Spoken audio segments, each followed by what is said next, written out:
Hey everyone, my name is Siddharth. आप सबका मेरे इस क्लासेस में वेलकम। इससे पिछले वाली वीडियो में हम लोगों ने जीडीपी के बारे में पढ़ा था और हमने दो टाइप की जीडीपी पढ़ी थी, रियल जीडीपी और दूसरी हम लोगों ने पढ़ी थी नॉमिनल जीडीपी। ठीक है, आज हम थोड़ा सा आगे बढ़ते हैं। आज देखो हमें क्या समझना है। देखो आपको जो जीडीपी निकलता है ना, जीडीपी आपको पता है ना क्या होता है, हमारा प्राइस इंटू क्वांटिटी। क्या आता है हमारे, जीडीपी तो आता है। अब जब कोई आप समान जो प्राइस इंटू क्वांटिटी जब आता है तो जीडीपी दो वैल्यू पे कैलकुलेट हो सकता है। या तो जीडीपी कैलकुलेट होगा एट मार्केट प्राइस, या फिर आपका जीडीपी कैलकुलेट होगा एट फैक्टर कॉस्ट। एमपी माने क्या होता है, एमपी माने होता है मार्केट प्राइस, ठीक है। और एफसी माने क्या होता है, फैक्टर कॉस्ट। क्या होता है, फैक्टर कॉस्ट। अब आपको समझना पड़ेगा ये क्या है मार्केट प्राइस और ये क्या है फैक्टर कॉस्ट। नेशनल इनकम के लिए हमें क्या चाहिए, मार्केट प्राइस है फैक्टर कॉस्ट। बेटा नेशनल इनकम को कैलकुलेट करने के लिए हमें क्या चाहिए होता है, जीडीपी छोड़ दो, नेशनल इनकम के लिए हमें ये चाहिए होता है फैक्टर कॉस्ट। क्या चाहिए होता है हमें, फैक्टर कॉस्ट। अब हमको यहाँ पे दो चीजें समझनी है कि मार्केट प्राइस से फैक्टर कॉस्ट जाने के लिए आपको क्या प्लस करना पड़ेगा, क्या माइनस करना पड़ेगा। जैसे आपने एक चीज सीखी थी ना अभी, कि जब मुझे डोमेस्टिक इनकम से कहाँ जाना होगा, नेशनल की तरफ, तब मुझे अलग से क्या ऐड करना पड़ता है, मुझे ऐड करना पड़ता है क्या, एनएफआई। फिर मैंने एनएफआई प्लस माइनस का बहुत सारा वो कॉन्सेप्ट समझाया था। उम्मीद कर रहा हूँ आप लोगों ने वाली वीडियो आराम से देख ली होगी, ठीक है। अब देखो हमें क्या करना था, जीडीपी ये लिखा हुआ मार्केट प्राइस, ये लिखा हुआ फैक्टर कॉस्ट। तो मैंने कहा जब हम नेशनल इनकम निकालते हैं हमें चाहिए होती है फैक्टर कॉस्ट, ना कि मार्केट प्राइस। और नॉर्मली जब हमें कोई, जब हम जीडीपी वगैरह कैलकुलेट करते हैं वो किस पर कैलकुलेट होके आती है, मार्केट प्राइस पे आती है, ठीक है। अब हमने मार्केट प्राइस क्यों नहीं लिया, फैक्टर कॉस्ट क्यों लिया, इसको समझते हैं। इसको समझने से पहले मुझे आपको यहाँ पे दो चीज समझानी पड़ेगी। आप जरा दो चीज समझिए। यहाँ पे देखो दो टाइप की इनकम समझो आप। एक होती है हमारी फैक्टर इनकम। क्या होती है हमारी फैक्टर इनकम, और दूसरी तरफ हमारी होती है ट्रांसफर इनकम। क्या होती है हमारी, ट्रांसफर इनकम। भाई फैक्टर इनकम क्या होती है, फैक्टर इनकम हमारी वो इनकम होती है जो हम लोगों ने मेहनत करके कमाया। आप इसको शॉर्ट में क्या समझ लो, मेहनत वाली इनकम। कौन सी इनकम, मेहनत।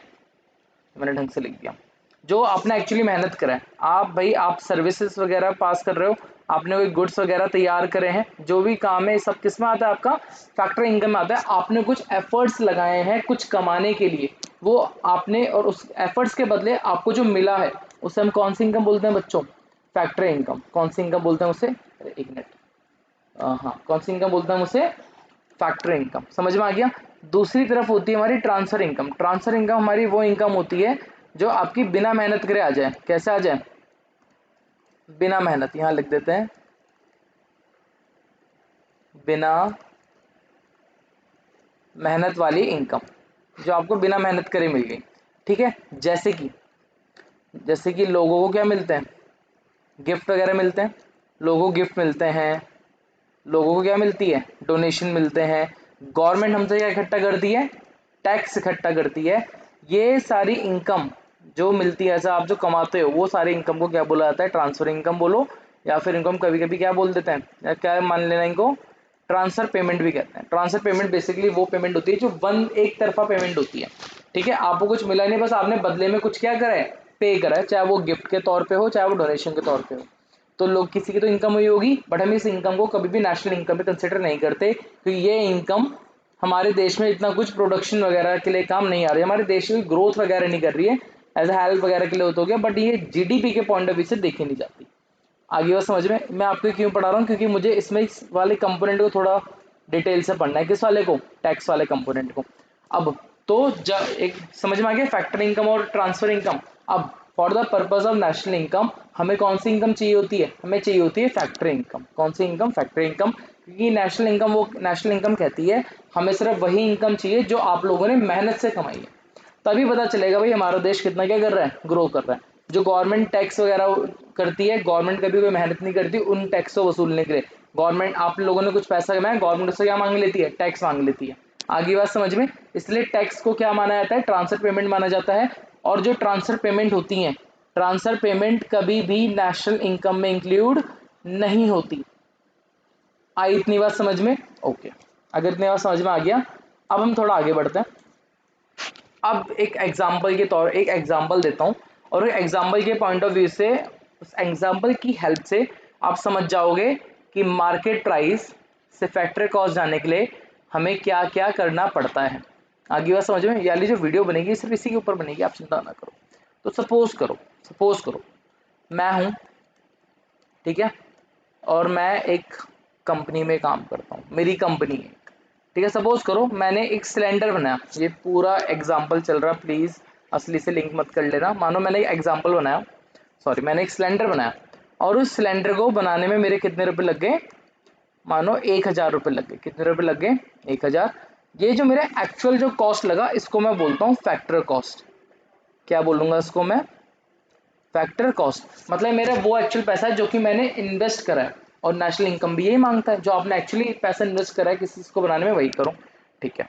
जैसे ही ये सामान में देने लगा, अचानक गवर्नमेंट आई, गवर्नमेंट ने बोला भाई जी हमें क्या दे दो, आप इसमें टैक्स दे दो। कितना दे दो, टैक्स। मान लो टैक्स मैंने दे दिया इसमें 100 रुपये। कितना टैक्स दे दिया, 100 रुपये। तो सामान कितने का हो गया हमारा, सामान बिल हमारा हो गया 1100 रुपये का। अभी बात आगे नहीं बढ़ी, अब बात जरा समझना। मैंने कहा मैंने सामान बनाया 1000 रुपये का, गवर्नमेंट ने उसमें टैक्स लगा दिया। अब उन्होंने कहा देखो बेटा आपने क्या बनाया, आपने बनाया सिलेंडर। ये तो एक ऐसी चीज़ है जो इंडिया के हर घर में चाहिए, बहुत इंपॉर्टेंट चीज़ है। और ये इंडिया के हर घर में क्या होना चाहिए, एक सिलेंडर तो होना ही चाहिए। मैंने कहा सर बात तो बिल्कुल सही है, सबके घर में सिलेंडर वगैरह होना चाहिए, लेकिन एक दिक्कत है। गवर्नमेंट ने कहा, मैंने कहा सर क्या दिक्कत है। उन्होंने कहा बेटा आपका प्राइस ना बहुत ज़्यादा हो रहा है, 1100 रुपये बहुत ज़्यादा है, पे नहीं हो पाएगा। अब एक काम करो, आप इसमें कुछ क्या कर दो, अमाउंट माइनस कर दो। कितना रुपये अमाउंट माइनस कर दो, फॉर एग्जांपल ठीक है, आप इसमें 400 रुपये माइनस कर दो। कितना रुपये, 400 रुपये माइनस कर दो, और ये 700 रुपये का आपको नेट, ये आप जाके मार्केट में बेचो। तो जो मार्केट में बेच रहा हूँ, जिस प्राइस में मार्केट में बेच रहा हूँ, ये हो गया मेरा मार्केट प्राइस। क्या हो गया मेरा, मार्केट प्राइस, ठीक है। कि उस मैंने लेस से करा, कह रहे जो लेस है इसको बोलते हैं सब्सिडी। क्या बोलते हैं इसको, सब्सिडी। अब मैंने कंपनी को, कंपनी गवर्नमेंट को कह रही है, मैंने बोला सर 1000 रुपये तो मेरा एक्चुअल लगे हुए पैसे हैं, आप मेरे को और कम में बिकवा रहे हो, तो मेरे को तो उतना ही पैसा, मेरे को तो काफ़ी लॉस हो रहा। मैं तो यानी जो पैसा मेरे को मिलेगा आप इसमें से भी टैक्स लोगे, और मैं जो अपने एम्प्लॉयज़ के लिए, मैं तो एम्प्लॉयज़ को सैलरी नहीं दे पाऊंगा। तो आप अगर मैं इसको कम में बेचूंगा तो मेरे को क्या होगा, लॉस होगा। गवर्नमेंट ने कहा कि बेटा आप लोगों को कितने का बेचो, 700 का। आपने को कितने रुपए कम पड़े, 400 रुपये ना। ये 400 रुपये कौन प्रोवाइड करेगा कंपनी को, गवर्नमेंट। आपने 1000 का सिलेंडर बनाया, 1100 प्राइस हो रहा था, आप उसको 700 का बेचो, 400 रुपये उन लोगों की तरफ से हम आपको देंगे। आई बात समझ में। तो इसको बोलते हैं सब्सिडी देना। गवर्नमेंट क्या देती है, सब्सिडी, इसी चीज को सब्सिडी कहते हैं, ठीक है। आधी पेमेंट का मतलब कंपनी को तो पूरा पैसा मिल जाएगा, कंपनी को अपना पूरा पैसा का तो वसूल हो जाता है। आधा पैसा किससे, थोड़ा पैसा किससे लेती है, आम लोगों से। थोड़ा पैसा उनके कौन देती है, गवर्नमेंट देती है, पीपल के बिहाफ पे। आगे बात समझ में। तो आप एक चीज समझो, ये था हमारा फैक्टर कॉस्ट, ये था मेरा मार्केट प्राइस। तो मेरे को फैक्टर कॉस्ट से मार्केट प्राइस जानने के लिए क्या करना पड़ा, फैक्ट्री कॉस्ट से मार्केट प्राइस जाने के लिए मेरे को टैक्स ऐड करना पड़ा, और क्या माइनस करना पड़ा, सब्सिडी माइनस करना पड़ा। तब जाके मैं कहाँ पहुंचा, मार्केट प्राइस पे। बट मैंने कहा जब हम जीडीपी कैलकुलेट करते हैं, नॉर्मली हमारी जीडीपी किस पे निकलती है, जीडीपी एट मार्केट प्राइस पे। हम ऑलरेडी किस वाले पोर्शन पे, 700 वाले पोर्शन पे। और for the purpose of national income हमें कौन सा जीडीपी चाहिए, हमको चाहिए होता है GDP. GDP at what, GDP at factor cost, GDP at factor cost है ना। तो अब हम करेंगे क्या, मैंने सिंपल सी बात है, आप यहां से जस्ट क्या चले जाओ, उल्टा चले जाओ। भाई फैक्टर कॉस्ट से मार्केट प्राइस आने के लिए मैंने टैक्स को ऐड करा और सब्सिडी को माइनस करा। तो आप एक काम करो ना, आप ओवर्स चले जाओ, आपको मार्केट प्राइस से फैक्टर कॉस्ट आना है। तो हम एक काम करते हैं, टैक्स को क्या कर देते हैं, टैक्स को कर देते हैं माइनस, और सब्सिडी को क्या कर देते हैं, ऐड। तो जब आप वापस करोगे, जब 700 में 400 प्लस करोगे और 100 माइनस करोगे, आप एक्चुअली किस पे आ जाओ, 1000 पे। ये वही अमाउंट तो है जो कि आपने एक्चुअली लगाया था प्रोडक्शन करने में। आई बात समझ में। तो अब उम्मीद कर रहा हूँ आपको यहाँ पे समझ में आ गया होगा क्या, कि जब भी हम जीडीपी या बोलो तो जब भी हम मार्केट प्राइस से कहाँ जाते हैं, एक मिनट थोड़ा, ठीक है। तो हम यहाँ पे एक चीज़ समझ गए, जो अब मेरे को टॉपिक समझाना था, कि जब भी हम क्या होते हैं, जीडीपी एट एमपी, और हमें जीडीपी एट एमपी से कहाँ जाना होता है, जीडीपी एट एफसी। आप जीडीपी भी फोकस मत करो, आप इन दो टर्म पे फोकस करो कि हमें मार्केट प्राइस से कहाँ जाना है, फैक्टर कॉस्ट। यहाँ मैं लिख देता हूँ, मार्केट प्राइस से हमें कहाँ जाना है, फैक्टर कॉस्ट जाना है। कहाँ जाना है, फैक्टर कॉस्ट। तो मुझे दो चीज करनी पड़ती है। मैं क्या करता हूँ, मैं माइनस करता हूँ टैक्स। मैंने टैक्स क्यों माइनस करा, रीजन भी दो ना। टैक्स भैया हम लोगों ने इसलिए माइनस करा क्योंकि टैक्स एक ट्रांसफर पेमेंट होती है और ट्रांसफर पेमेंट कभी भी नेशनल इनकम में कोई भी कंट्रीब्यूशन नहीं डालता। हम नेशनल इनकम की तरफ बढ़ रहे हैं और मार्केट प्राइस में टैक्स ऑलरेडी इंक्लूडेड होता है, इसलिए हम लोगों ने क्या कर दिया, टैक्स को माइनस कर दिया। सब्सिडी मार्केट प्राइस में वो हट चुका था और सब्सिडी हमारा वो पार्ट होता है जो कि उस सामान को बनाने में लगाया जाता है। तो वापस से आप सब्सिडी को क्या कर दो, यहाँ पे ऐड कर दो। तो माइनस का tax plus subsidy and then हम कहां पर आ जाएंगे, फैक्टर कॉस्ट पे। अगर आपको फैक्टर कॉस्ट से मार्केट प्राइस जाना होगा तो जस्ट रिवर्स कर दो, सब्सिडी को माइनस और टैक्स को प्लस। अब जरा चीज ध्यान देना, अब देखो इसी चीज को मैं थोड़ा और तरीके से लिख रहा हूं। अगर मैं ऐसे माइनस कॉमन ले लूं तो अंदर क्या लिखेगा, अंदर बनेगा टैक्स माइनस का सब्सिडी, टैक्स माइनस सब्सिडी है ना। और बेटा और टैक्स माइनस सब्सिडी को क्या बोल रहा हूं मैं, टैक्स माइनस सब्सिडी को यहाँ पे एक लोग वर्ड यूज करते हैं एनआईटी। क्या वर्ड यूज करते हैं, एनआईटी। एनआईटी का फुल फॉर्म होता है नेट इनडायरेक्ट टैक्सेस। क्या फुल फॉर्म होता है, नेट इनडायरेक्ट टैक्सेस। अगर मैं नेट एनआईटी को एक्सपेंड करूं तो उसका मतलब ही क्या है, टैक्स माइनस सब्सिडी।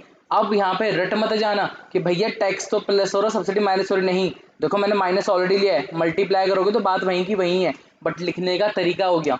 तो जब भी आपको एनआईटी दे रखा होगा समझ जाना, यानी अच्छा एक चीज और, तो मैं डायरेक्ट यहाँ पे लिख सकता हूँ कि अगर मुझे मार्केट प्राइस से कहाँ जाना है, फैक्टर कॉस्ट में जाना है, तो मैं डायरेक्ट क्या कर सकता हूँ, माइनस कर दो क्या, एनआईटी। तो जब हम क्वेश्चन करेंगे आपको मार्केट प्राइस से फैक्टर कॉस्ट जाना होगा, कैसे जाएंगे आगे आने वाली वीडियो में बहुत अच्छे से एक्सप्लेन करूंगा। अगर आपको मार्केट प्राइस से कहाँ जाना है, फैक्टर कॉस्ट जाना है, तो हम माइनस करेंगे एनआईटी। तो हम क्वेश्चन में कोशिश करेंगे एनआईटी को ढूंढना, किसको ढूंढना, एनआईटी को ढूंढना। एनआईटी तो दिख ही नहीं रहा, अरे एनआईटी नहीं दिख रहा तो एक्सपेंड कर देना। क्या फुल फॉर्म होता है, टैक्स माइनस का सब्सिडी। तो दो चीज ढूंढो, टैक्स और सब्सिडी ढूंढो। टैक्स दे रखा है तो लिख दो, सब्सिडी दे रखा है लिख दो, जो चीज नहीं दे रही उसके आगे क्या लगा देना, जीरो, खत्म कहानी। आगे समझ में। तो ये होता है हमारा कौन सा, जब हमें मार्केट प्राइस से कहाँ जाना होता है, फैक्टर कॉस्ट की तरफ जाना होता है। हम बेटा अगर याद करो, हम यहाँ पे दो चीज सीख चुके हैं इन वीडियोस में, इससे पहले वाले वीडियोस और इस वाली वीडियो में, कि जब हम डोमेस्टिक से होते हैं और डोमेस्टिक से हमें कहाँ जाना होता है, नेशनल, तब हम लोग क्या ऐड करते हैं, प्लस का एनएफआई है। अगर आपको थोड़ा बहुत कंफ्यूजन हो रहा है, आप मेरी पुरानी वीडियो जाके इसको फिर से देख सकते हो, ठीक है। और दूसरा हम लोगों ने भी क्या सीखा कि जब मार्केट प्राइस हमें कहाँ जाना हो, फैक्टर कॉस्ट में जाना हो, तो हम लोग क्या करेंगे, माइनस का एनआईटी। और एनआईटी नहीं दे रखा तो माइनस का ब्रैकेट में टैक्स माइनस सब्सिडी, और माइनस मल्टीप्लाई कर दोगे तो बात हो रही है टैक्स माइनस हो रहा सब्सिडी प्लस हो रहा। आप ये तो याद करोगे लेकिन कॉन्सेप्ट मत भूलना। कॉन्सेप्ट क्या है, कॉन्सेप्ट ये है कि जब मार्केट प्राइस से फैक्टर कॉस्ट की तरफ जाते हैं तो टैक्स को माइनस करना पड़ता है, सब्सिडी को प्लस करना पड़ता है। आप ये चीज पे ज्यादा ध्यान रखना। अगर ये चीज आपको ज्यादा अच्छे से ध्यान रहेगी तो आपको फिर और रट्टा मारने की जरूरत नहीं पड़ेगी। आप समझो कि हो क्या रहा है, चीज अगर समझ में आ जाएगी तो आपको याद अब करने की जरूरत नहीं होती, वो ऑटोमेटिकली क्या हो जाता है, याद हो जाता है। ठीक है, तो बच्चों आज की वीडियो में इतना रखते हैं। इसके बाद आने टर्म में अब हम पढ़ेंगे एग्रीगेट्स ऑफ नेशनल इनकम है, aggregates of GDP at MP की। मैं जीडीपी एट एमपी, मैंने क्या बोला, हम जीडीपी एट क्या लिखते हैं, एमपी लिखते हैं ना। अब जीडीपी एमपी जो होता है ये अलग अलग वैल्यू पे कैलकुलेट होता है। एक्चुअली इसके 8 एग्रीगेट होते हैं। मैं इसको ऐसे लिख सकता हूँ, जीडीपी एट फैक्टर कॉस्ट, मानो ना अगर जो जीडीपी एट एमपी है, जो मेरा प्राइस है, जो वैल्यू है मेरे पे, अगर उसमें टैक्स माइनस हो रखा हो, सब्सिडी ऐड हो रखा हो, तो वो मार्केट प्राइस में होगा किस पे, फैक्टर कॉस्ट पे।